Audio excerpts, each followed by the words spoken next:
wants a free couch? Hey, how's the couch sale been going? Last week not last week, 2 weeks ago you were selling a couch. Have you got there yet? No, I still haven't. Someone's coming. I mean, I got For two $0 couch. free. I got two couch for sale. One is for sale for like $100, which is like an L-shaped couch, and then the other one is a 2-seater. Are they similar in condition? Maybe this is a science experiment. It's okay. It's great condition. It's not one like you make it's your not kids damaged. sit on, and Yeah. then one the parents are allowed to sit on.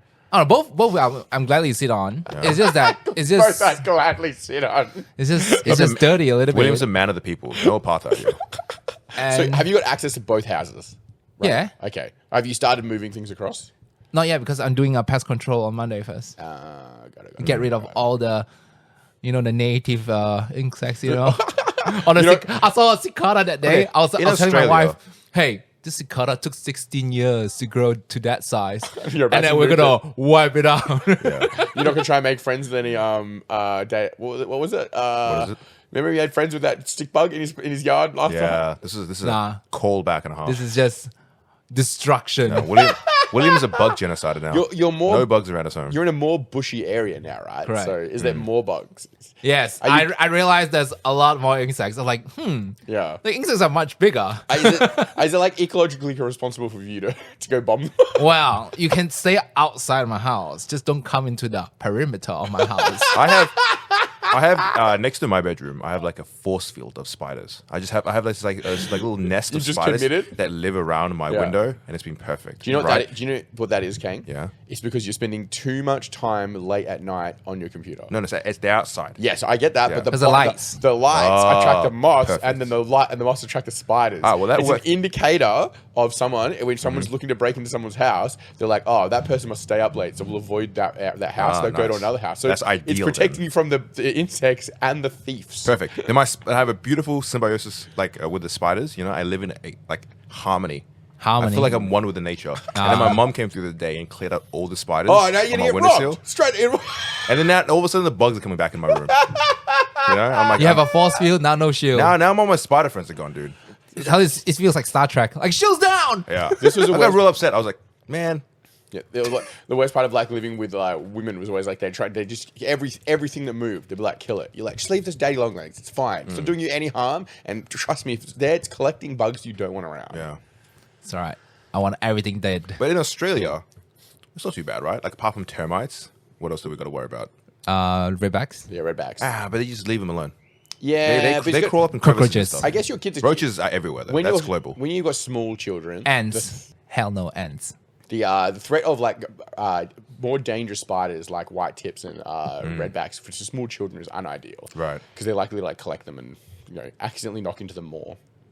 One time my dad picked up, my dad likes to collect things, right? He goes around like, I don't know, I guess with age comes hoarding. It's like a How natural about a new inevitability. couch? Yeah, age. Nope, not happening, buddy. I think you should do a science experiment. You should have that one couch for $100 and one couch for free and see what moves first. Oh, true. Yeah. Because when people see free, they might see it as like, Damage, what's the catch? right? What's the catch? Yeah, I change it assume that it's the $100, the free is anybody who's looking for a decent couch is not going to be that person. Because then free is also, is it worth my time to come pick it up as well? But anyway, my dad, he's a bit of a hoarder now with his age. He decided to pick up this really cool, it was like a Coca-Cola display. It was like a wooden, old-timey, vintage, like a rack used to put things on. Interesting. And it had like a Coca-Cola merchandising, like old school Coca-Cola merchandising all yeah. around it. He brought it back to the house, put it into the garage, and I was like, that's actually really fucking cool. What was his plan? What was he going to do with it? He was just gonna have it and eventually figure it out as it goes. Okay. Much like most hoarders, you pick it up and then you figure out what you're gonna do with if it. your father owned like a deli, I would be like, okay, makes sense. Yeah. But he's just going to have a Coke Nah, he display. just in was his like, house. I'm gonna put my tools, my shoes, and whatever, because Sure. it's in the garage. Okay. 2 days later, catch. It had termites. That's why it's being thrown out. Now, is your house a wooden house? Could he got away with it? Would termites have made a difference? Either way, get it gone. Burn that bad boy. I don't want termites anywhere near me. Because they do live, like they can, some termites can like live in your, like the grout of your house, but not very likely. So sometimes they will just like eat the thing out and They then can live in the grout of your house. Yeah. And they just eat, like they just have a meager existence in the grout. Yeah. Man, I look at the existence of creatures, you know what I mean? Like, whereas, like sometimes things just die. Like if you're like a deer out in the wilds and everything eats you and kills you. Yeah, and then you have the invincible termite that can live in the grout. Yeah, but like the minute the termites are exposed to the sun, they just burn. They do the whole like the vampire thing. We're like, yeah. Nice. Yeah, so it's like, hey, so you crack it. Like if you do have them in like like parts of your house or your plants outside, you can just crack them open and they'll like fall out. Oh, really? Yeah, they're stinky too. Man, they really chose I didn't Australia as their country as well, huh? The one place it's like we're back to 30-degree days again. I know. 36 It's degrees tomorrow. Instantly, we're getting sweaty in here. Yeah. Well, like we've applied to have aircon put into the building, Finally. so it's got past the strata, but we could eventually end up with 2 aircons in this building. So Let's go. Pretty excited. Let's go. I know. After Let's go. all these years of saying yes or no, the fact that we've been in communication with the owner of the building has made me more gusto to get some of these things done, which is nice. Let's do it. Let's do it. What's worse than sweaty nerds? Termites in your house or a lot of sweaty 30-year-old Damn, that's guys? a real close one, actually. And also, if you put the nerds out in the sun, they're also like, Yeah. What really got me was, we have spiders and stuff, and the average bloke is, as a kid, everyone's running around with their shoes off, playing around the grass and on the concrete, And in my mind, because coming as a foreigner, that sounds dangerous. You're going to walk on random stuff. There's going to be spiders everywhere. Yeah, but Bugs spiders that aren't bite just you. usually on the ground where your feet are, though. Yeah. They're like hiding in your bed sheets and shit. Are your kids barefoot players? No. William? Look at, there's no way William's got No barefoot way, children. Jose. Would you, how desperate would you need to be to go into the shop if you left your shoes out of your car? Like, would you Alright, barefoot into the shop? I just give you a heads up, right? There's one time I forgot to bring my pickleball shoe to play pickleball. Yeah. You know what I Right. did? I bought a pickleball shoe. You just bought, you you bought bought a new new one. shoes Yeah. on site? Okay. Yeah. That's what I did. I bought a I get $200 it. shoe. Yeah. That's what I do. A $12 shoe? $200 shoe. Oh, $200 shoe? Just so he can have Just so I shoes can in play his that day. I That's get how it. extreme I'll go. Yeah. I guess the pickleball shoe has to be a high frequency shoe, so it's going to wear down. So having a second pair in the background isn't such a bad Yeah. plan, I guess. Being So you're not going to IJ ever with no shoes. Nope. wearing Hell shoes no. forever means that your feet are just like real like soft and tender, right? Like they're No, my feet is horrible because of but like it they cracks. have no resistance anymore to Yeah, the because natural elements. I reckon it's because you wear like Birkenstocks and shit. Yeah, but now I'm wearing Crocs. Yeah. What is that? Has the cracks got any better? No. It's just dry. It's just it's just the environment. If I go back to Malaysia, it's fine. He likes to be like he needs more moisture in the air. Yeah. He needs that. He was born in the humidity. It's just that when summer, it just cracks. Winter. Summer is the crazy one, right? Because the concrete the tarmac gets extremely hot, and you're walking on it. It's like singeing your foot as you're walking across. Why you want to walk barefoot? I don't know. You know, like the The connection, Can you the connection to imagine? Okay, nature, William. This is what I had a conversation with a friend, right? I was like, hey, it's like the guy is wearing is barefoot. If you Yeah. go to the toilet and then you go back to your house, you Ooh, go onto the gross. Yeah, it's pretty gross. Yeah, I guess if you're a barefoot guy, you definitely have to be you're a shower at the end of the day kind of guy. Correct. bed. No, that's not shower. No, you're a shower When you go with- into your house, you have to wash your Yeah, feet. wash your right? feet on entry kind of guy. True. But do they? You Yeah, bet that's- they're not. That is very true. Yeah, There are plenty of the big like, culture, one of the culture shocks for me. One of the culture shocks. you see what it? Yeah, William. He's imagining all the germs. One of the culture shocks for me was going to mates' homes and they'll wear their shoes from outside into their homes. Same thing, on, right? On carpet. Yeah. On carpet is diabolical as well. Yeah. Yeah. You went to the toilet. They'll just go from outside, step. still wearing their shoes, inside, Somebody tinkle on the floor. wipe their shoe a little bit on the mat, and then just go straight into the carpet. Do you want to Yeah. rub pee on your bed? What's what's the alternative? You like have those shoe rack. You have the house with the shoes out the front. I'm a shoes off in your But that's house where the kinda guy. spiders go. We're back full circle. That's okay. now. They can That's live why in- you do pest control every year. No. Zero spiders. Yes, we have decoy shoes that the spiders can live in. What? Yes. Hell no. Just spray it. You got- Everything dies. You have to that's negotiate. smart. You have to live with nature. You have to be like. You have to be at peace. They can leave the I'm like- nature I'm like the- I'm outside like- my house. I'm like the blue people in Avatar. I have to live with peace with nature. Kane's got like a special set of shoes that he drops moths into for the spider Yeah, god. and I feed them, and I the spiders we have can leave deals. outside my house as many as they want. Now I feel Yeah, but like then you put your toesies in there, they get bitten by the spider. No, outside. Yeah. Outside the perimeter of my house. The garage is still do you my guys house. not? Do you guys not like just tap your shoe before you get in? Nah, my shoes are inside. Okay, My shoes I leave my shoes in my garage. So in my garage. Yeah. But if the spiders touch the wall, they die.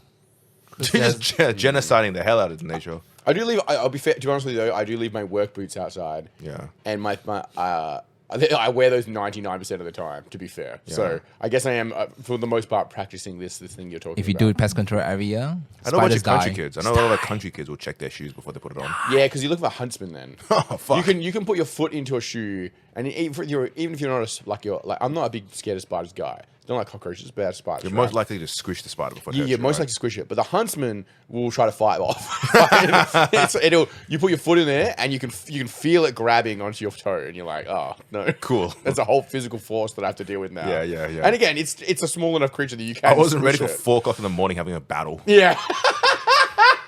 You're gonna fight it. Yeah. Hell no, bro. Hell no. Yeah. You guys ever been burnt on the bottom of your feet? I feel like this is an Australian canon event. Yeah, you know? I was born up pretty white person enough here to walk around a lot of places without shoes. Yeah, I was we have a water park, right? The Adventure World. It was like me being Oh yeah, that place was fucked. Yeah, and there was like a 40-degree day. So everything it was like the floor is lava. You're playing the game of floor is lava, and wherever the shade is good, whenever it's not hurts. And in the end of like that 4-hour day, I had burns on the bottom of my foot. You're a travelled man, William. Have you been to water parks in other countries? No. Okay. I've been to theme parks, but not water parks. Are you a roller coaster guy? Do you Yeah. like roller coasters? Oh, I'm okay. Like, I don't like to... Like, if you go to a water park, right, you have to, like, prepare. Yes. Like, towels and stuff. Yeah. If you go to a theme park, you don't have to. Yeah, you just walk in, walk out. That's Yeah, right, that's I get right. it. Yeah. Because the same thing is like I also would have like barefooted that water park, but there was bindies and the weeds everywhere, Oh, the little yeah. spiky things. Oh. In there. Landmines. And again, everything was like 1 billion degrees, and for some reason. They built it like on like the top of a hill. I guess that helps with the water slides, but it means you're just trekking uphill through weeds on hot dirt. Like it was kind of a nightmare Yeah, situation. but it's a water park, so you also can't go on the rides with your shoes on too. And then the alternative is you have to go walk back up to collect your shoes, which I'm not happening. So I I just went barefoot the whole day, and I do think there was always Singed that the kid hell who out was of in my the foot. reefers, and while that makes the most sense, like because you're allowed to go down in those. Yeah. But then like the lamest thing you could possibly wear. yeah. It was a really hot day. What happened was the workers at the water park were like pouring water down the walkways to cool down. Kumara's feet. Yeah, it was hectic, dude. So I wonder if you go to like a Southeast Asian country where they've also got water parks. I wonder if you're barefooting it there, where there's more respectable human beings who are better organized. Are they doing that as well? Yes. There's a lot of toes. Not into that many toes. would you rather have wet shoes everywhere or on the slides? I think I would rather have wet shoes everywhere. Just that squidging noises, like. You wear Crocs. You know, I've never been much of a roller coaster guy. I wanted like one roller coaster. We have one in WA. It's called the Abyss, right? It's at Adventure World.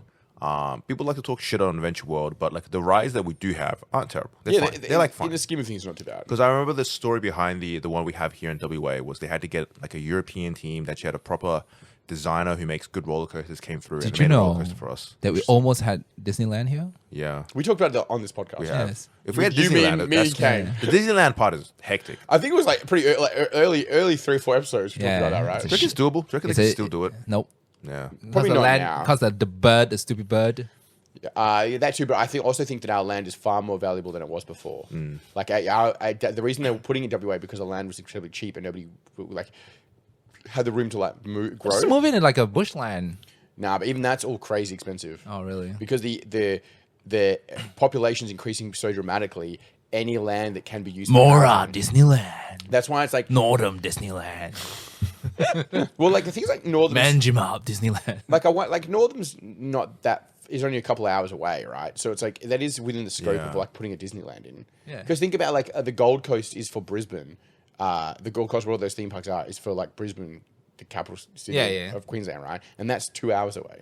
And then Oh. it kind of like the Gold Coast kind of builds up around that kind of thing. The Gold Coast is fairly metro, right? It is not really, no. Not really. It's still just amusement. Yeah, it's not. Resorts? There's heaps. It's not that it's metro. There is a town center area, and then it goes into rural, and that's where the theme parks are. Right. Because they're like the housing there is not what you call like suburbia like we have here. Like you go straight up into the hills and the like jungly kind of forestry they have there. You ever been there? Nah. No, I never I've been been to to. Gold Coast. Because the Gold Coast gets hyped up as this is the You fun could go right resort. now, Kane, for schoolies. You could be a toolie. Oh. You want- Can you imagine being a 28-year-old hanging around 19-year-olds? That's that guy. Reckon we could pass Kang as an 18, 19-year-old? I've already got called Unk before. You know what I mean? Ooh. Yeah, but that's from Sarissa, and Sarissa. And that's exactly the schoolie's age. So I don't like. I don't know If your age begins with a 2, you're already too old for schoolies. So a lot of the listeners will know Sarissa that works here. She does the Disney Locana on a Tuesday night, and she recently went to Thailand, and she's made some not great choices while in Thailand, and she's like injured herself. Yeah, I didn't realize how as of close late. our bet of whether she would die or not was like legitimate. We made a group chat, and it was like well, I think it was called like Sarissa's survival instincts or something, because we were all taking bets on how she would injure herself while there. And she's got a couple days. I think she leaves tonight or tomorrow to fly back. And yesterday she fell off her and her boyfriend fell off a motorbike going at the same time and like injured themselves. Yeah, she's been sick, been in the hospital for like a week or 2 Yeah. on a Hell? trip, and then she like hurt herself again. She's Thai, and she went to Thailand and then got food poisoning. I was like, I thought you're supposed to be immune to that. Like if you have not eaten like Yeah. like constantly, Kept you it get up. you kept it up. Yeah, You need like the enzymes. like in if your I go body. back to Malaysia now, I will get like 1 or 2 days of like diarrhea, and Yeah, then yeah. it's fine. But I always tell people, like, if you're traveling to any country where the food sanitation is not the same level, you just have to 100% eat at like clean places like restaurants and or drink, and you have to drink bottled water as well. You ever had any bad experiences eating overseas, King? Once. Yeah. Once I was in China because I ate at a food vendor. I ate a street side food vendor and I got food poisoning immediately the next day. But for my 3 weeks, I was fine.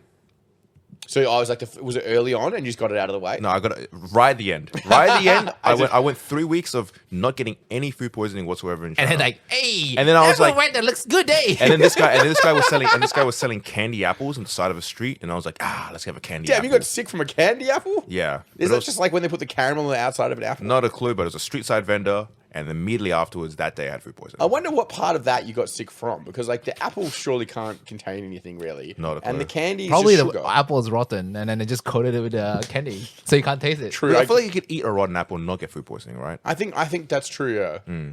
How So- convinced are you it's from the thing, and and it wasn't like the airplane food or something on the way back? Nah, it was like because I went three weeks with no like eating basically the same whatsoever food and being Yeah, totally yeah. fine. So they got me, dude. They got me. I was in the hospital for 2 days. Damn. I was on an IV drip. That's bad. Yeah, How old? 12, 13. Interesting. So I wonder if your parents gave you something that they knew would give you food poisoning on Just the to be last like- day, and then Yeah. you go to hospital and they get a night to maybe themselves. they're like, we're gonna train this kid's immune system up. We're gonna give him his iron gut. No, they just been on holiday with you for 3 weeks, and they're like, "We just need one night. We just need one night." I think after 3 weeks of them being together, they were tired of each other. that kind of parenting. Hey? Yeah, exactly. It's the make it work kind of deal.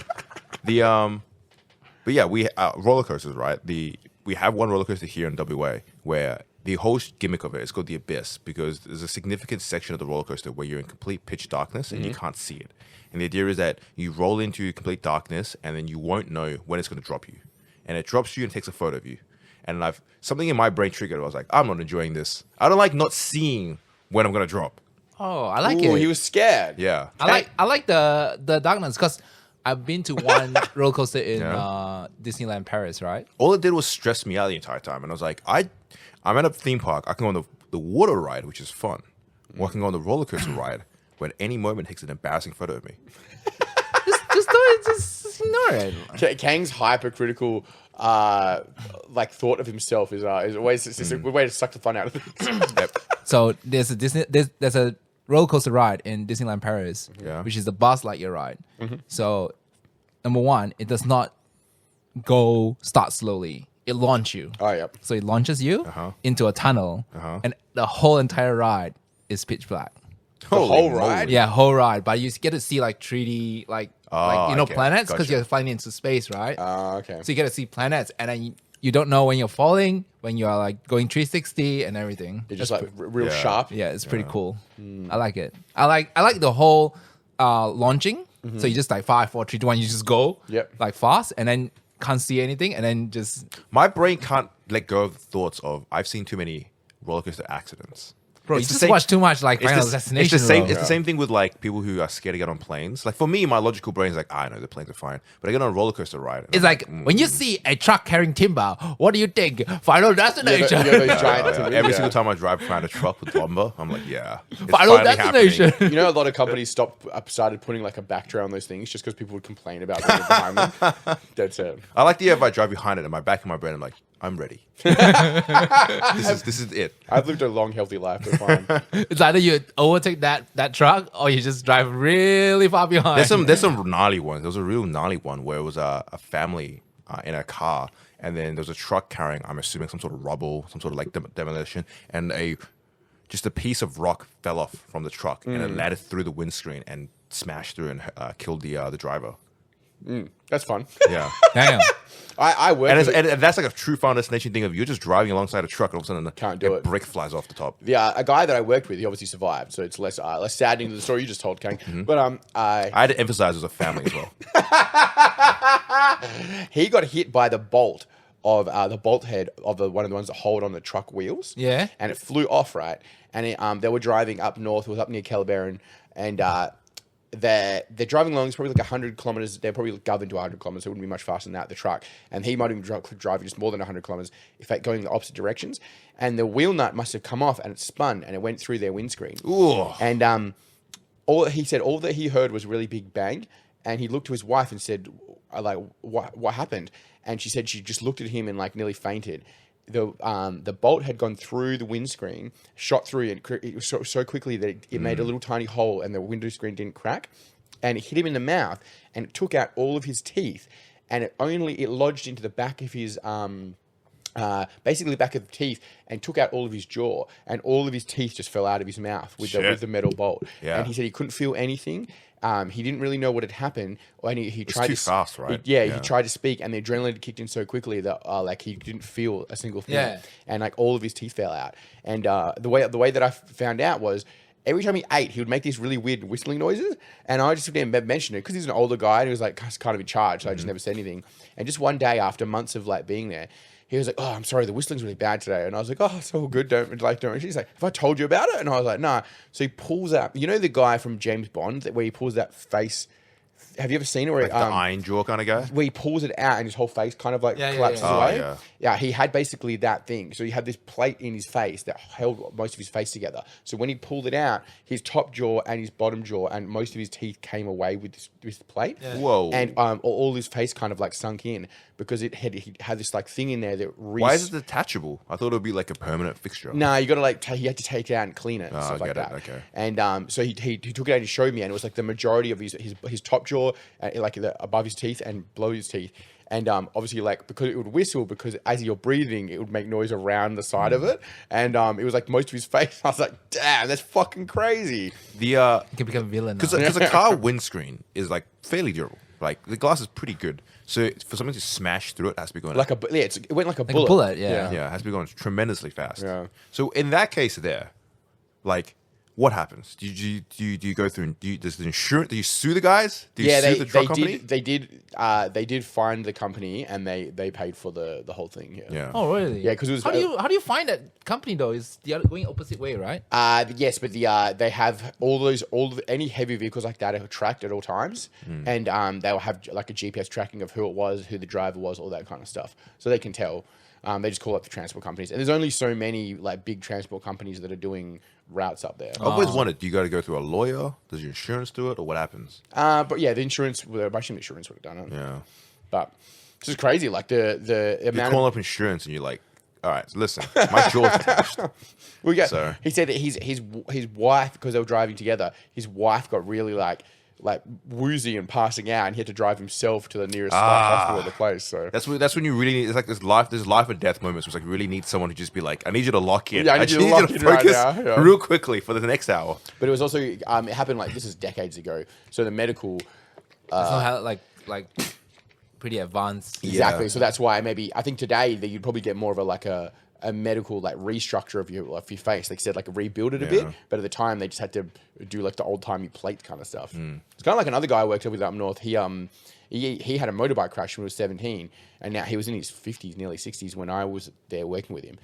And so they put a metal rod in his spine, but it was like, we're talking about 50 years ago. They fused the spine. Yeah, so they fused it all together with a metal rod, but it was stainless steel, not medical steel. Oh, fuck. And stainless steel changes temperature with the weather, whatever the temperature is outside. So on a really cold day, the metal would be freezing cold, and it would sting all of his spinal column, because it was like it's just running the whole way along it, and you could just see him on some days, and you'd just be standing and be like, ooh, like clenching because it's like he has to basically warm up Because your bone is actually like not really, it doesn't conduct thermal, right? Correct, So yeah. your bone is not supposed to actually go up and down in temperature, but metal will. Well, your bone, you have marrow inside your bone, Yeah. and blood running around That's it. true, So so it's warm. So everything's always Everything's warm. heated, yeah. Whereas this metal rod was not. They also designed it in a way that it was just a singular straight metal rod, not like whereas today you would get like a rebuild of your spine.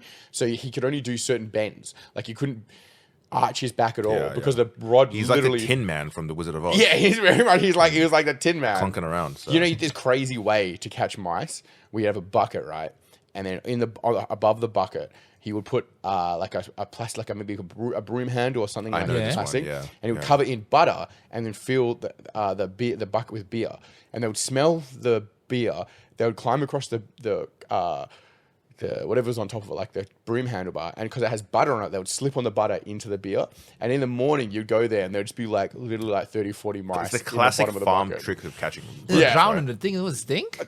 Well, yeah, everything's just out on the farms, like everything's. I've seen videos of people who are like, yeah, man, I hired a professional to shoot all the mice on my farm. I'm like, that's probably more efficient way to deal with rats.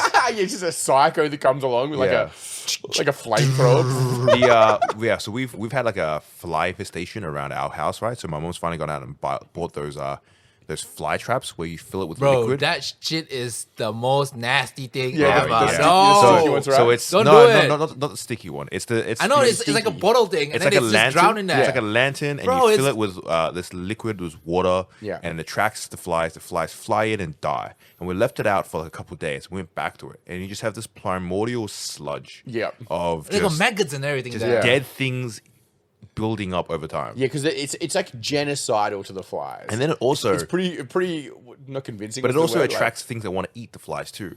So you just have everything climbing in there. Yeah. So I bought it once and I never bought it again. Buy again. They do work though. We oh had yeah, they're crazy effective. one summer at the Banksy Grove house, we had like flies pretty bad because if you have yellow construction sand, they're really like nesting in the yellow construction sand. And they build like little like tunnels in there. And we put a few of those out. We put, I think, 2 or 3. And within a couple of days, they were almost full. And it was like the flies disappeared in the course of almost like a week because they were just it was so efficient at attracting them. Mm-hmm. But they are incredibly nasty like things to deal with, like full of liquid. All the flies, because most flies, Australian flies, they will nest their maggots inside them, and then when they die, I think they're going to die. They drop them all to give the maggots a chance of survival, but obviously they're inside the thing. Yep. So by the end of it, they're all just like the whole bottom layer is just the maggots like living off of the other flies that are dying at the same time. Yep. It's nasty. The you guys seen? Do we have bloat flies in Australia? bot flies? Bot flies. You know the ones that like will like lay its eggs inside flesh. I think it's only like a equator kind of thing. Yeah. Is it? Yeah. Because I'll see videos of people who go on trips to like Thailand or like Africa, for example, and they Yeah. come back and they go to like a doctor and get it pulled out of them. Yeah. When they get them pulled out of them, it's fucking Ooh. gross. I don't like the idea of anything living on my skin. I don't think you're alone in that fear, my Except boy. me. I live in my own skin. True. The parasites are the worst. Like the absolute worst. Because you have like creatures who can't do anything about the parasites. We are so fortunate we have like pretty mobile limbs and thumbs that can grab things.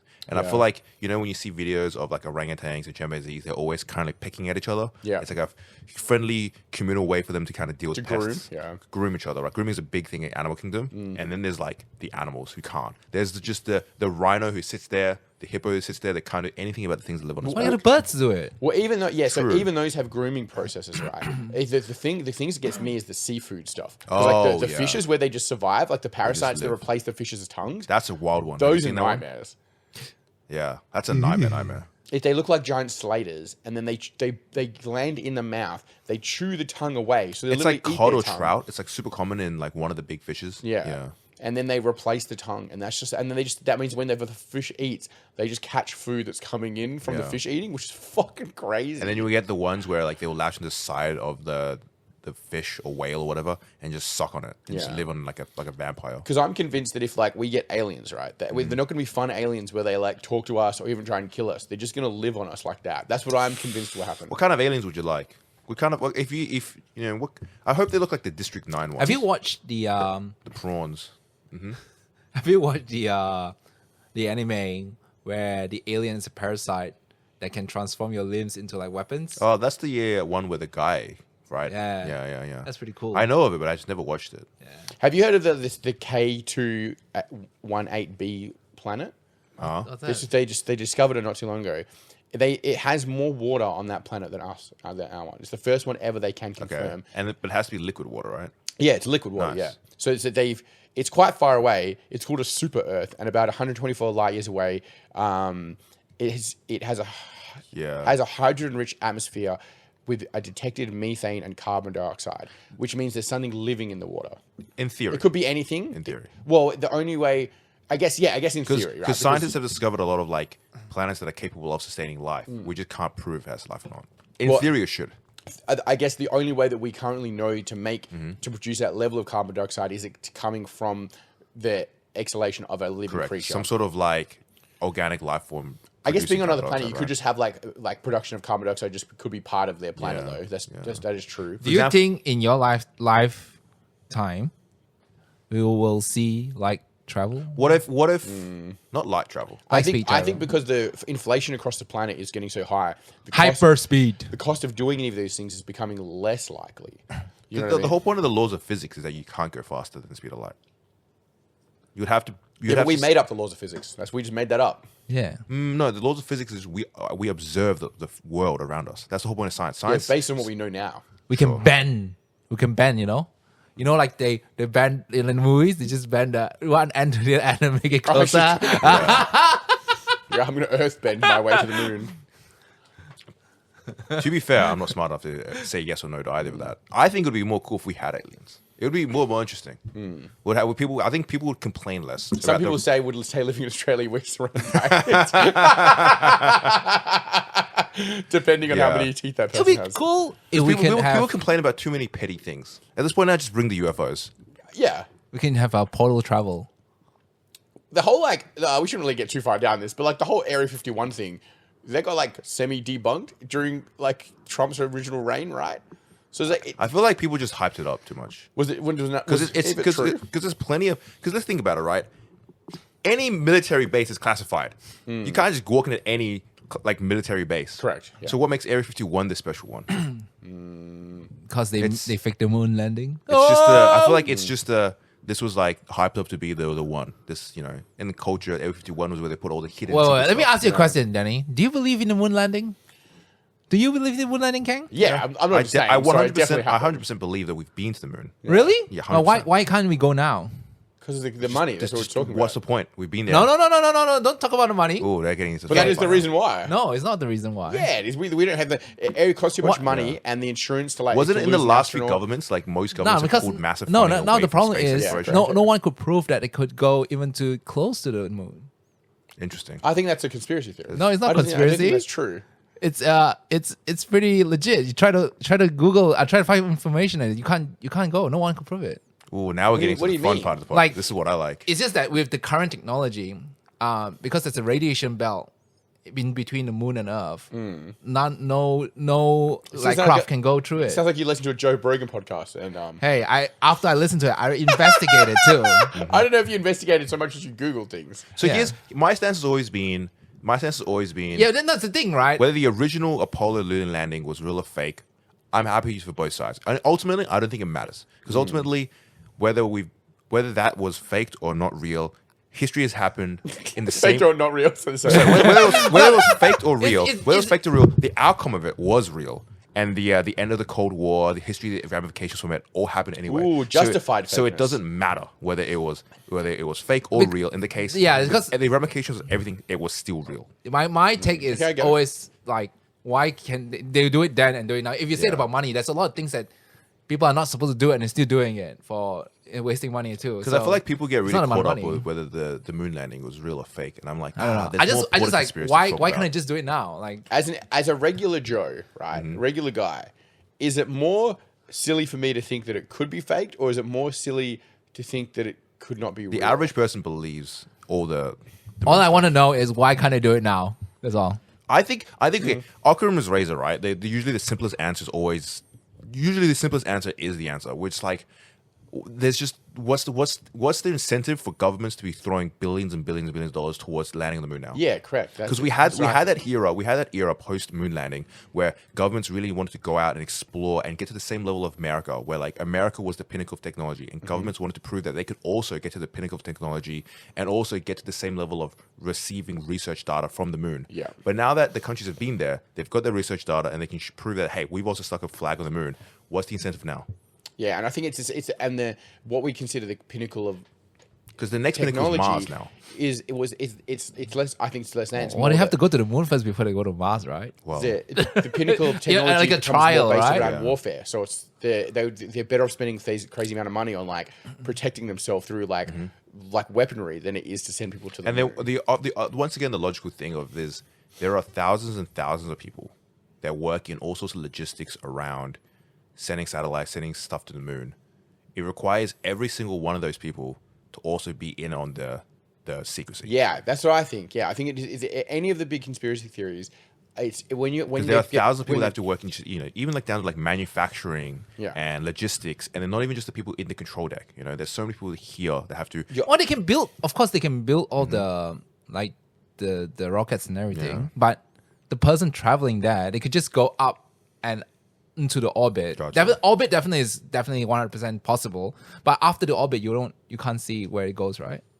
No, because we as humans we can prove we went to the moon because people have telescopes and you can actually you can literally get a telescope and you can literally look at the moon and you can observe human objects that are placed there. Really? Yes.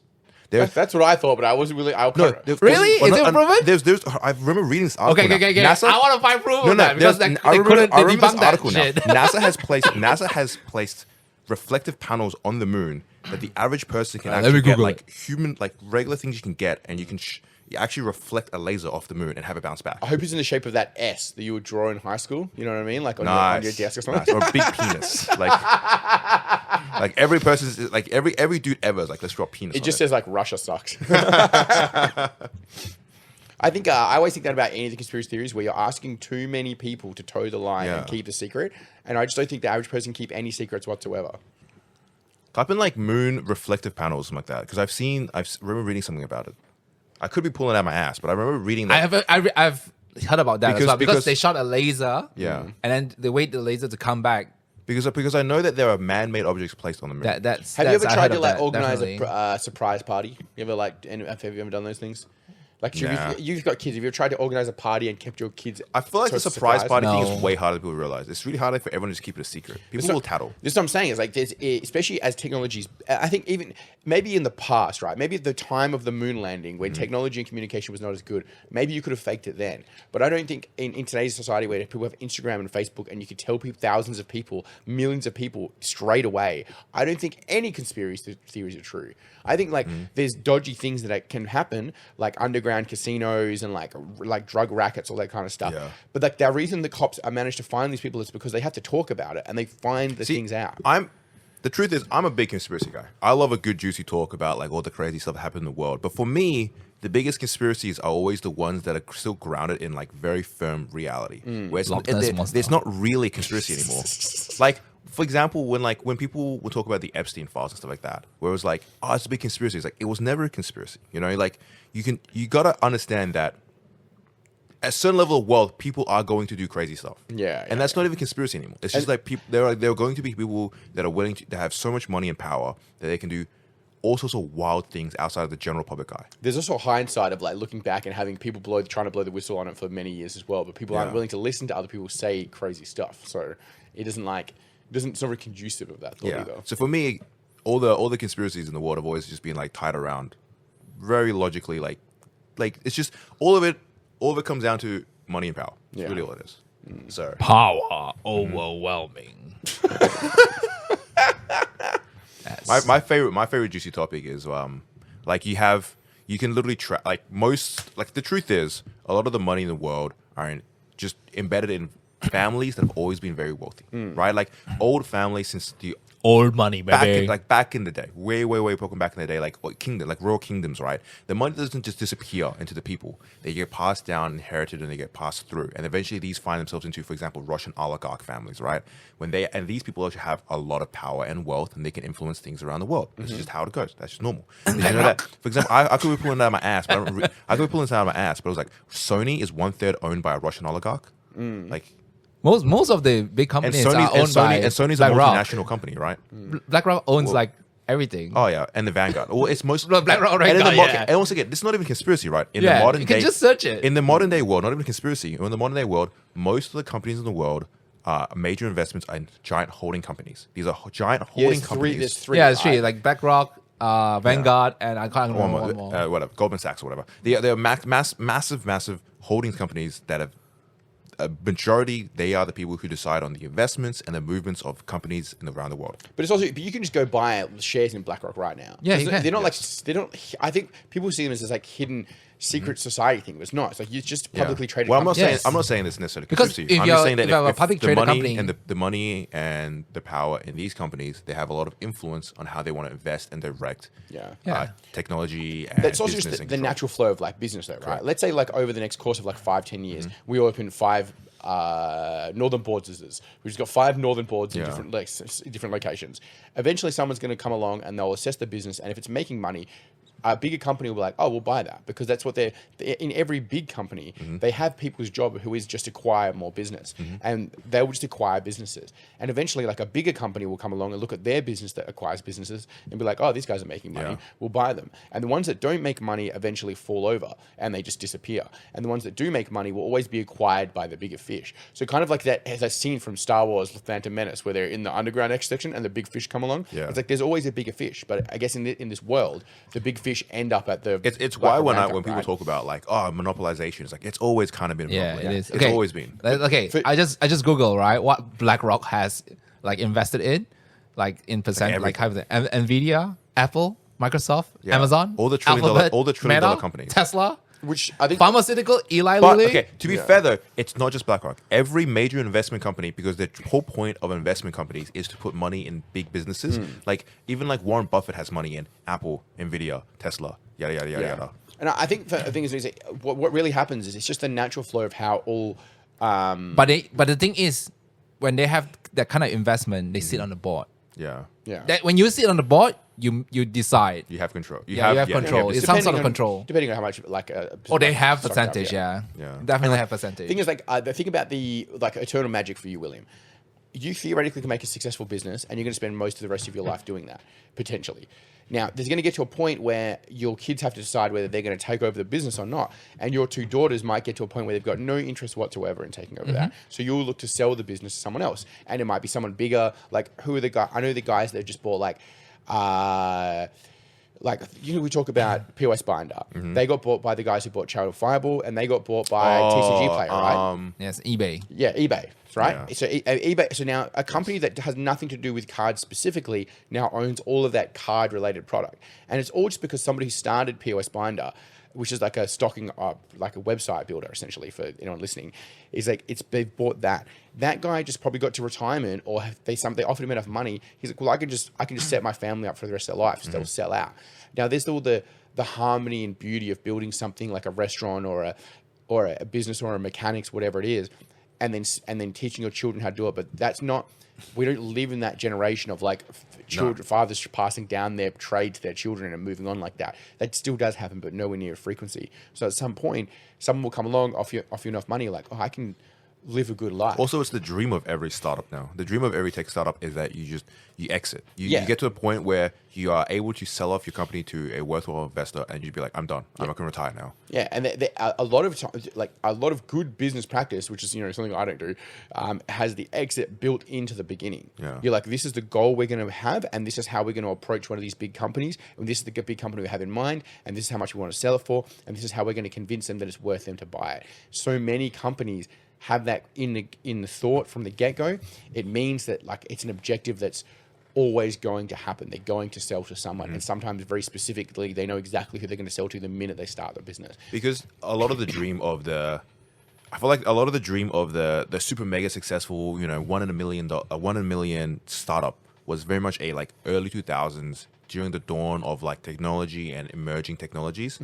And now that most things are fixed and ideas are set in stone, it's hard to be you're not going to get another Microsoft. Yeah. You're not going to get that random out of nowhere Bill Gates makes Windows and makes Microsoft the biggest Maybe thing not ever. necessarily true. Like you have like Tesla came out of nowhere. But Tesla's been around for a really long time as well, right? Yeah, it has to. But I guess you don't know what business has been around right now that's been around long enough that can go over that. Still peak. capture the But next you are big right, emerging technology, right? The big businesses are so good at buying everything up so quickly so they can maintain their position as those big companies. Like it used to happen a lot in one of the big ones was restaurants. Like you would own like 3 or 4 restaurants and then you could sell to a bigger chain and then be engulfed. Like say, like, I don't know if it's like, you in America or here, you might open like 5 restaurants and then Wendy's will come along and instead of having to open a bunch of Wendy's, they'll just buy 5 of these places that do effectively roughly what Wendy's does and they can just rebrand them all as Wendy's. Right. So that used to be, the restaurant and the food industry used to be very much like that.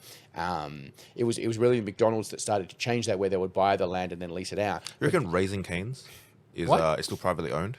Raising what? It's the fast food chain that's emerged in No, America. they went IPO like 10 years ago. Gotcha. I actually, because I listened to a podcast where it interviews. But they never got bought investors. out? No, they never got bought out. No, They just went the public. original guys are still involved. Yeah, Gotcha. What's it called? Raising Cane's. They sell chicken nuggets out of like a side shop window next to nightclubs in America. Oh. And it's the fastest growing, most valuable food restaurant in the whole world. It's like the Goldilocks story. It's this in the last decade some guru just decided to really lock down and do chicken tenders really well, market really well, and he just exploded from there. Yeah, Oh, nice. he was a baseballer, and he was going to be semi-pro, and then he injured himself really badly, and he had like a whole like depresso moment of like whether I top myself, I don't, and then he started making baseball bats, and that's where the business started. And then from the baseball bats, he started opening he opened up some like chicken shops directly next to nightclubs where they were making a lot of money, like the nightclubs were making a lot of money, and the people kind of like in Australia where we have kebab stores next to nightclubs. So it's actually essentially the same thing, but I guess Americans are a little less adventurous. They're not going to try like ethnic food anywhere near as much. So they did essentially chicken tenders, and what they're most famous for is having a really short menu. It's like 5 items on there. They all involve hot chips and chicken tenders, and they just commit to those couple things, and they made crazy. That's actually a good idea because the less you have, the faster people order, and then just It's also less difficult for any onboarding of new staff. There's less when people come to a menu, there's too much stuff going on, and they take time. That's just time that you're not making money. There's so much design science around a limited selection of things. There is credit to having as much things as possible, but it's the same thing in fashion, right?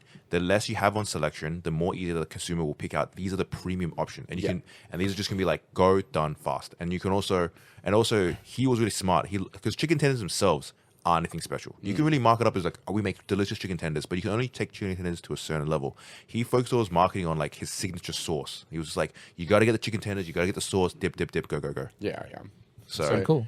For drunk people, that small limited menu. Oh yeah. Yeah. Easy. In Australia, I think McDonald's and the kebab stores have really like cornered that away. Raising Cane's has tried to launch in Australia a few times over east. It's never really got a foothold. How do you spell that one? Raising as in like raising a child, and Canes as in like think it's K-A-N-E-S. Yeah. The whole naming scheme comes from the fact that he had his pet dog named Kane. Yeah, they just named after his dog. Yeah. Oh. There's a really if you're ever interested, as a podcast person, there's a podcast that does way more listens than us. It's called How I Made This, and he interviews everybody, the guys who founded PayPal, the guys they've had Jeff Bezos on there, they've had like all the craziest big business. They had the guy the really interesting one the other day was the guy Belkin that make all the cords. Yeah. They had the guy who started Belkin on there, and it was a crazy line of like he during the .com era was desperately he knew from the get-go from being in university, he knew that getting to tech right now was the thing. Right during the bubble. He could not afford to, he didn't have any investment. So he had no money to like get into be like, he's like, I saw them building Apple. I saw them building Microsoft. I didn't know how to get in. So what he started doing was he went the cheapest route possible, which was making his own cords himself and then selling it to those people. So he would listen to what they were complaining about most in regards to HDMI cables or what the problem was. Yeah. And he would physically just make his own ones and then go walk in there and be like, oh, I've got these. Would you guys be interested? And all of the like in Microsoft employees were like, fuck, this is really looking for this for ages. Like this is really Honestly, helpful. just incredibly. Supply and demand. Yeah, it's just one of those classic stories of like that. For me, that's the classic, the dream of the startup. You know, Yeah. someone just has in his head, this is the idea, and he truly believes in it, and he knows that he can find himself in the right time, in the right place. It's the person that sees opportunity and doesn't like let go. He just sees Yeah. opportunity and takes it. And especially during that like Y2K.com era, right? That was the emerging technologies era. Everything was trying out new things. Like remember, like for me, it was like out of nowhere. We had from no phones, everything phones, no computers, everything computers, no TVs, everything TVs. Like it was emerging technologies everywhere, and that was the peak time of everyone was trying to get in. And for the guy who'd be like, "I'm going to find that corner of the market, being cables." And take it. Well, for him, his whole thing was that it was supposed to be a launching pad for him to get into the more heavy hardware kind of stuff. But it was supposed to be the launch pad for him to work up enough money to then launch into that. But then he turned around one day and was like, "Oh, and this is it. This is the business. I didn't need to move on to the next step." So, but a big part of what the guy Raz asks in every single interview is, how much do you think it was luck and how much do you think it was hard work? And one of, I think, the consistent responses is that it was everyone had an incredible amount of good luck because correct. The amount of moment That is very correct. where you could be broke the next day. Like you literally it's happened here when we first started the boards. Like we might have a $10,000 bill come through and I have $9,000 in my bank account. And I just have to hope to make $1,000 that next day to pay that bill to then do the thing. Luckily, we're very much past that initial start, and having different forms of income means that the cash flow here is a lot better than it started. But there's so many times there in small businesses, or like, you know, like we even broke into a few times. Like if you got broken into the wrong time and the people like maybe knew what stock was worth or this or that, the difference is completely wild, right? And but they all say is like, good luck happens to everybody. It requires the hard work to see the good luck and then turn that into an opportunity. Yeah, correct. And that's the thing. And so many people talk is like, 100%. There's so many days where like running a small business and doing all this stuff is so hard and so stressful. You could give up at any moment, but the giving up is what is essentially what creates a unsuccessful business to what a successful one is. It's because it's just doing the unfun, boring, annoying, terrible stuff every single day until one day you're like, oh, okay, it's like bearable. Well, a big one you mentioned was just like you have to work hard alongside the opportunities that are presented for you. Yeah, but the big correct. one is just not letting opportunities slip past you. Absolutely, And I think William, you've mentioned this in the past where you have a saying where it's like it's either day one or one day, right? Correct. You either like you see it, if you see an opportunity and it presents itself in front of you, No, I mean, you either the take day- it or you don't. The day one day thing is very simple. It's like, oh man, I wanna do this. Like, oh no, I wanna do this. I think it's a great idea. It's like, why don't you do it? Yeah. And then people's like, I don't think it's the right time. That is day one day for Yeah. me. Like, Yeah. just try it, do it. Like for me, a lot of things is day one day as well. It's like, okay, I'm gonna do it, try it. If it doesn't work, Yeah. I mean, okay, I lost 5K or whatever. It's quite often why you find in businesses, the smartest people in the business aren't the owners or the people at the top, the people that those people have hired. Because if they were smart, they probably wouldn't have made the terrible choices to start the business with like not enough planning or funding. A lot of They're just doing it, right? They just do it. They just go in and do it, and that's a really big part of what I am. It's like I'm not a genius. Like I'm a fucking truck driver, and the fact that I've managed to do what I can is if I'd thought about it or really tried to make I've made almost no plans my entire life. Like I have an idea and we go do it. And but if you spend too much time planning and thinking about it, you can plan and think about it all you want all day long, but you're not doing anything. You don't achieve anything. If you just like when we opened the boards originally, I think I spent $300 on the rent and about $500 on making the first Warhammer tables. And that was and the first day we opened, there was almost nothing else in the store. It was just that. It was terrain that I'd collected over like decades of like playing war games and things. And it was just very much like just go and get it done. Like, was it the best game store? No. But it means I was the first one doing that at that time that could like push through. Yeah, you saw the opportunity, right? Yeah, low overheads. I didn't hire staff straight away. I didn't spend a lot of money on different stuff straight away.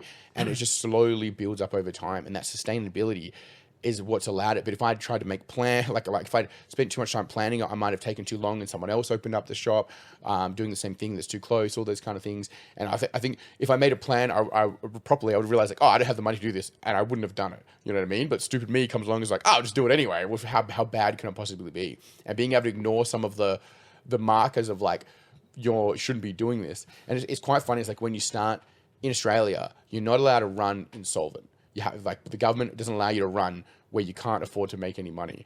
And good businesses, like especially big business, when you've got too many staff and stuff like that, the government will be on you, but like you're not making money. You have to, they'll force you into liquidation, right? But when you're a small business, you just go, and it takes a while for the government to catch up and be like, hey, can you afford to be doing this? And it's like, don't worry about that. Yeah. You just like try and push through that center bit, and like smart management will be like, oh well, we can't do this new venture, or we can't start this podcast or whatever it is because we don't have the money all the time. Stupid people would just be like, we'll just do it, and then if you just do it enough, eventually it'll just turn into Something a thing. will stick, right? Yeah. I think back to Eternal Magic, right? William was just kind of like, I can sell cards. Yeah. And then here we are. I think it's your arc for us is crazy because I met you. Like we met you pre-Eternal Magic, it turned into a hobby, and then it turned into a business, and then it became your full-time job. And your entire arc has been in the time frame that I've known you in the Northern Boards era, which is crazy. Yeah. Too many cards. When you have too many cards, it's a problem. It's funny. It's like now we're at a point where you have so many cards, you had to move house. Yes, it is a problem. But I think that's it. And it's like I think a lot of people will plan to start a thing, or they'll tell us, being here, we're always surrounded by creatives. Like in a hobby store, a lot of people with amazing ideas. But an amazing idea is nothing because everybody can have ideas. Correct. Yeah, It's just all about execution. We keep getting the people who Execution. are like, man, you could hire me. I have great ideas. And I'm like, what? What are you talking about? Well, give me some of your ideas now. Yeah. It's like, oh, no, you gotta hire me first. I'm an ideas guy. I'm like, okay, sure, buddy. And this is a big part of this is like I have discussions with Nem. It's like the Execution guy is better. Yeah, execution guys are always The better. idea guy's worth $0. I'm sorry to break it to you, dude. Yeah. Like what I try and explain to people is as well is like you can have 100% of the ideas, but in a month from now, the 100% have made you no money. Even if you have if you execute now and you start right now, no matter what you're doing, you start right now. Even if you fail or you make fuck all money for the first year, all those little fuck all monies add up together to something, whereas the ideas added up to nothing at all. Right. And it's like, and you get experience Hey. and you learn things along the way, even if you don't realize you're learning. I just want to tell you guys something. I got distracted by a box right in front of me. Which, all right. I just want to know. Can you explain how you're going to tell people your website? Oh, my website is www. Oh, yeah. We have a good friend of ours who works at a place called Win Engineering, and he's dropped off some presents for us. And No, his company is called W Win Engineering. Yeah. So when you say the website is www. Yeah, it's an insane website name. I started, so the company that owns Northern Boards and stuff like that is called Dynamic Market Services. Yeah. I made it as brief as crazy possible. Anybody can go look it up. But it's because it has to have like a truck section to it, and then a restaurant section to it, and then a games section Yeah, good to luck it. naming that company, bro. Exactly. So I made the overall company just as generic, basic words as possible, so that whenever the ATO, like the government or any insurance company is like, "What do you do?" I was like, "Doesn't matter. Just insure me for whatever I ask. It does whatever it does." But back in the day when I built the truck company, it's called Taxi Truck Direct. And I thought it'd be a great idea when I bought our website and our emails that I would use the full name. So now for 15 years of my life, I have to write, people say, what's your email address? And I have to write out or tell them it's info@taxitruckdirect.com. And it's just so long. Whereas for Dynamic Market Services, it's just DMSWA. Yeah. And it's just the acronym the whole way through. Love it. You really want also like nice, easy to spell words. Too, Oh, absolutely, yeah. That's why info works. Everyone can spell info. The amount of times I've had to say the words info@taxitruckdirect to people, to new clients and stuff like that, and they'll add S's where they're not supposed to be, or words here or there, or hyphens, and I'm just like, no, please. I completely shot myself in the foot there. You guys watch like Shark Tank and stuff? I do. I'll get clips every now and again come through, and I'll be like, yeah, that's pretty satisfying to watch. Yeah, I do like a good Shark Tank. It's crazy how many businesses off of there have gone on to be amazingly successful. I don't know if that's because like they only keep on the ones that kind of work though. Because there's got to be a lot of stinkers out there. If you think about the average person investing in money, like there's gonna be a lot of stinkers out there. I believe that is true. I believe they do only show the ones that are interesting, or at least the ones that fail, but fail like like good to look at. I just want that episode where like the ideas guy shows up. He walks in front of all those guys, those investors at Shark Tank. Yeah. He has nothing in his hand. And he's like, guys, I have an idea. Yeah. And I just want to see him boot off. There's actually Like the Australian Idol. There's actually a number of those that Yeah. they've viewed, and like I know they did an episode once where it was like all the worst ideas essentially, because you sign an NDA when you go on there to be like you can use it, like they get to use the footage, right? Yeah. And they're still making TV. yeah. So there's been That's what they want. Some people want. They just want to be on TV because free advertising. Yeah. Well, there's plenty of businesses that I've heard from through this podcast I just talked about, where they said they just wanted to get on Shark Tank because it would put them in front of viewers and investors that wouldn't be from the show, but other people who are watching the show will like other real investors are on. Like, 5-minute pitch. You guys have an idea to pitch a brand new invention. What are you inventing? An invention? Yeah.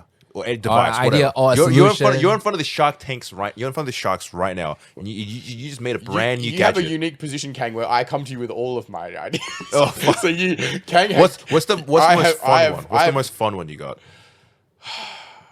there's a few that I don't want to talk about though, in case, because I still feel like we can achieve them. Confidential. there's two. William, go. Yeah, you got any fun ideas? Not really. If I can portal travel. Portal travel? If you could portal travel? I've got two that I've spoken to Kang about before that I think are incredibly possible to do, but it requires time and dedication. And until I see the thing happen, I'm not gonna give it into the universe, because I'll be mad. There's so many things that's happened in this country where I thought about it, and again, and this is the problem with the thoughts. It's like I'm sure thousands of people have the thought, but there's only executions. You know, like the Pokemon cards in the vending machines. Yeah. I looked at doing that probably 5-6 years ago. Okay. And I didn't. Yeah, they're everywhere now, right? They're everywhere now. And I started looking at vending machine prices. I got costs. I got look at the custom ones to make, because I wanted to get ones that didn't drop. Wait. Let me ask you a question. Why didn't you do it? I just spread myself too thin. Okay. I'm doing like between, it was at this, I think it was at Frost Stop Steel, and then there's trucks and the Fair Northern enough. Boards and Burger Boy. But it's like, I'm always looking for scalability. If I drive the truck, I can only make as much money as I can make per day. Correct. Now I've got staff members that drive the truck, so I can make a bit more money, but I'm limited to how many deliveries thing. And that is the true power of sales, which you'll understand. That thing is like, when you go to bed at night and your website is still making you money, there's the power of sales. You're only limited by how much stock is on there and how much traffic is coming, but that's far more exponentially growth item than anything else. At Northern Boards, we can sell the same product that you sell, but we're limited to how many people will walk in the door that day. And we can get better at selling to people that walk in the door. We can create a better environment, but we're physically limited. There's only a certain amount of people that can physically walk through that door who even fit in the building. But a website selling product has no limit. There's no limit to how many people that can come there. There's obviously factors like traffic and whether your website can take the amount of traffic that's coming in, how much product you've got on there. But theoretically, it's limitless, because you can always pay for upgrades, better back-end service, all that kind of stuff to maintain that.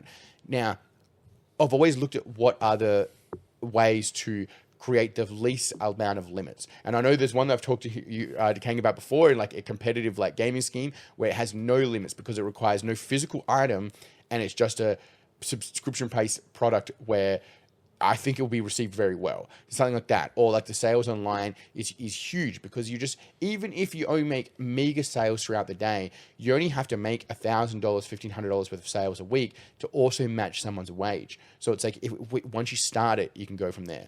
The other thing that I had many, many years ago, and this is, I was younger and I made the mistake of talking to my friends about it and not people that I work with. I like to talk to Kang and I like to talk to you specifically because we work together and you guys are already business minded because we do this. I told a bunch of my friends about this idea that I had to deliver alcohol to parties.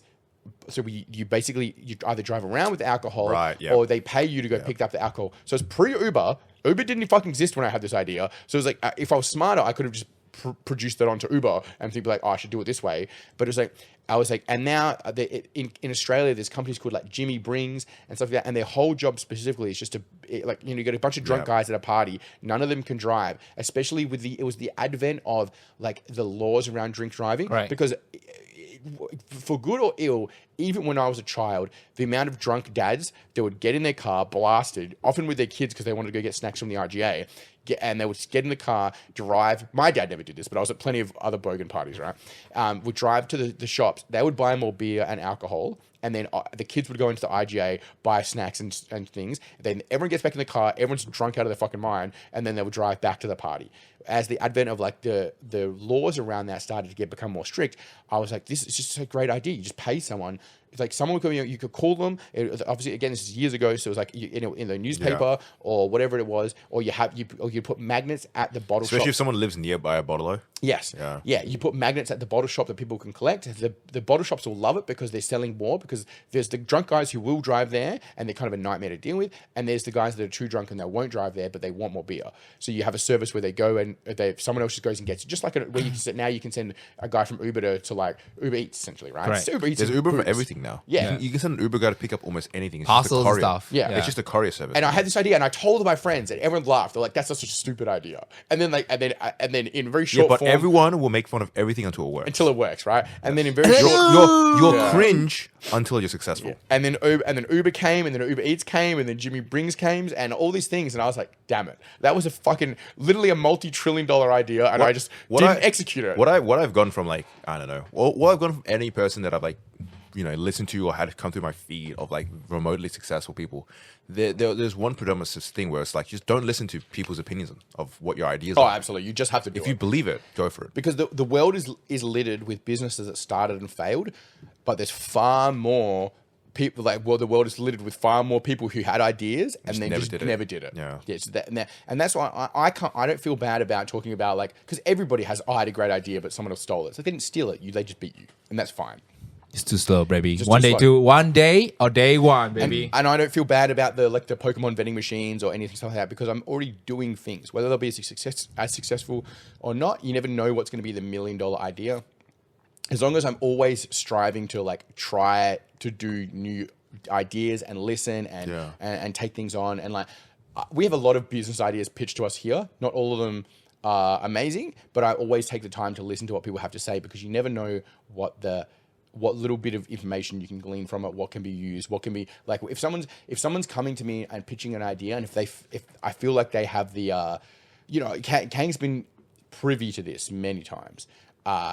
People have come to me and they're like, "Oh, I want to do this thing with you guys or with the boards," and a lot of the time it amounts to nothing. But then you have someone like Anthony who like wants to start a Blood Bowl league, and then he starts and it's small, and then it's bigger, and then it's big, and now it's the biggest one in WA, and he just consistently does it and gets it done. And he's like, and the same as he does, like Anthony's a good example because he also does the Kill Team stuff as well, right?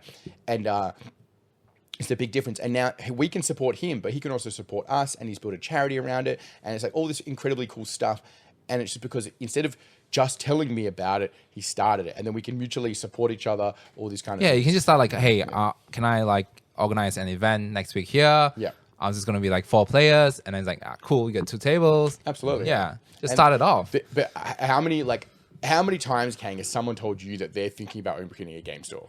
Oh, It's funny as well because I tell every single one of them, it's like, good luck. Good Don't luck. do it. Don't do it. Sucks. like a game store in itself is an incredibly low margin thing. Any retail is already low margin, but it's an even higher, more competitive low margin, and it's also one where your personalities mean a lot, but also your reputation. Well, I don't know reputation, but like it's far more emotionally charged. If you open a deli on a corner and just sell food and pies and stuff, you don't have to be. People don't care about who is running it and how they're running it. They just want to walk in and get their pie. They don't care about the new meta pepperoni, you know? Yeah. Whereas here, we're selling a product where this week, Mrs. Max isn't changing their things enough that people Hey, get mad at them. I just realized. Do you know meta is an acronym? What? Yeah, It was? I did know this, but I've forgotten it. Meta. It is? Meta is an acronym that I just saw. It's a word that is just in my general brain now. It just is one word. Meta means most effective tactics available. Yeah. Huh. Meta. I had forgotten it, but I'd heard someone go. told me that before. Yeah. Yeah, I just realized that too. I was like, Nani? Think about opening a game shop is like Danny says, you're just contending with so many additional factors on top of just running a business. Oh, and like Because it is a consumer it's like a consumer first business where you are deeply ingrained with how you interact with the people around you versus any other sort of retail. That's why business, William's not gonna open the store. Yeah, any other retail business where it's just customer comes in, you service the customer, transaction happens, done. Yeah, like The, a the Kmart. only to B. way I could see I'm opening a store, it's like like how, like a counter, like like a what's it called, a Like a booth? laundry, like a Dobby. Oh yeah. Yeah, like a front counter. Yep. And then you just come in, no chairs, no tables. Yeah. As I can't pick up my order. Yeah, hold on, one order number. All right, here you go. Well, for, like a kiosk, maybe, right? Kiosk, yeah. Because for a kiosk for Eternal Magic in maybe a big shopping center like Carousel, where you could then buy cards in, would also be where people know to come find you to sell you Yeah. cards, would be helpful, right? Yes. You become almost like a vending machine, effectively. Correct. Like a human-run vending machine.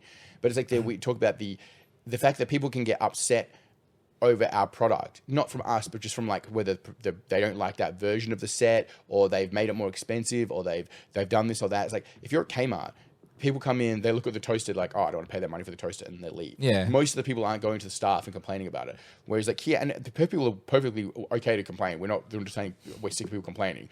What is like so much of what we sell is completely based on like how like Wizards of the Coast or how much treats their It's customers. not what you didn't fix the price. Yeah, like when people come to us about pricing, or that there's less cards in this pack, or the Warhammer, like there's like less minis than there used to be in the 90s, and I say to people like, trust me, brother, like I also grew up playing Warhammer when I was a child. Like I also don't want it to I be got this a expensive. negative feedback on eBay the other day on this guy who's like complaining, hey, I bought a card from you and the price went down. I'm like, yeah, it's after? Yeah. I was like, and then he gave me a negative feedback because I didn't resolve it for him or whoever. And then I'm like, okay.